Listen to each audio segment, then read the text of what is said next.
ఇవాళ ఢిల్లీ సీఎంగా అతిషి ప్రమాణ స్వీకారం చేయబోతున్నారు. ఆమెతో పాటు పలువురు ఆప్ ఎమ్మెల్యేలు మంత్రులుగా ప్రమాణం చేయబోతున్నారు. ఇందుకు సంబంధించిన ఏర్పాట్లను పూర్తి చేశారు అధికారులు. ఈ సందర్భంగా భారీ బందోబస్తును ఏర్పాటు చేశారు.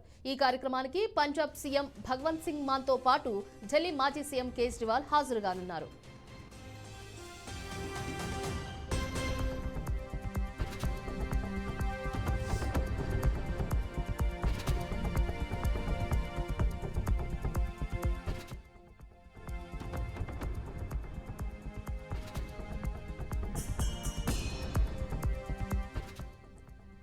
కాగా 43 ఏళ్ల అతిషి ఢిల్లీకి మూడో మహిళా సీఎంగా బాధ్యతలు చేపట్టబోతున్నారు.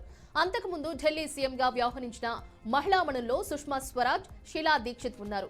మనీష్ సిసోడియా ఢిల్లీ విద్యాశాఖ మంత్రిగా ఉన్న టైంలో ఆయనకు అడ్వైజర్గా అతిషి వ్యవహరించారు. ఢిల్లీలో ప్రభుత్వ విద్యాలయాలను కార్పొరేట్ ప్రమాణాలకు అనుగుణంగా తీర్చిదిద్దడంలో ఆమె కీలక పాత్ర పోషించారు.